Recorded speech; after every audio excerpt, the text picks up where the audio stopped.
لو واحد أول مرة يطلب من تشات جي بي تي تحليلات لملف إكسل والتحليلات طلعت بالشكل ده، مجرد سطرين أو ثلاثة، غالبا هيحس إن تشات جي بي تي مش أداة يعتمد عليها في التحليلات. ممكن يستنتج إن تشات جي بي تي في تحليل البيانات على الإكسل كفاءته مش كويسة.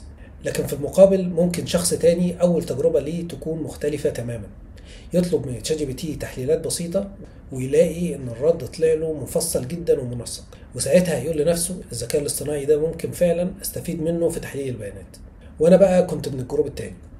اول تحليل طلبته من تشات جي بي تي طلع مفصل وواضح جدا ومليان اقتراحات، لكن وانا بجرب اطلع نفس التحليلات دي بعدين لقيت انه بيطلع لي تحليلات مختصرة جدا وما ينفعش استفيد منها. السلام عليكم.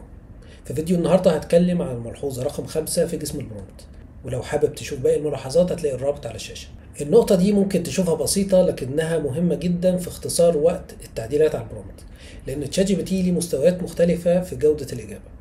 بمعنى إن هو ممكن يديك كذا نسخة من الإجابة، وكل نسخة يكون لها مستوى مختلف من التفصيل أو الاختصار.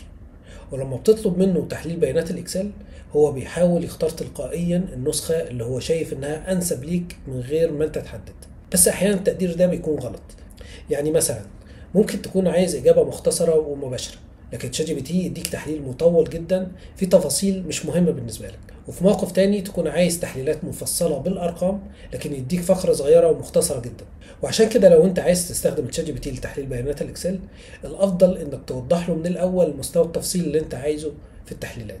خليني أوريك أمثلة حصلت معايا.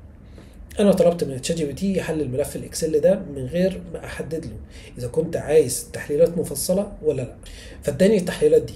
ودي زي ما انت شايف ما تعتبرش تحليلات خالص، هي بس مجرد ملخص عام للبيانات. بعد كده قلت له حلل ملف الاكسل ولا تختصر النتائج. النتيجه كانت اطول وافضل شويه، لكن برضو مش مفصله كفايه، مجرد يعني خطوط عريضه.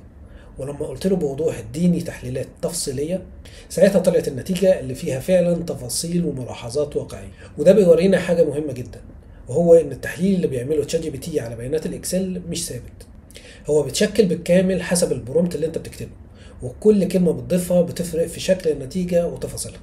فعشان توفر على نفسك التعديل كل مرة تستخدم فيها البرومت، ضيف في آخر البرومت سطر يوضح درجة التفصيل المطلوبة أو اللي أنت عايزها في التحليلات. زي مثلا أعطيني نتائج مختصرة في شكل نقاط بسيطة، أو لا تختصر النتائج، أو أعطيني تحليلات تفصيلية بالأرقام والملاحظات. وأنا جمعت كل الأفكار والملاحظات والمشاكل اللي واجهتني وحلولها في مكان واحد على سكول، والرابط هتلاقيه تحت الفيديو لو حابب تشوف التفاصيل. اشترك في القناة عشان تشوف باقي الفيديوهات. سلام.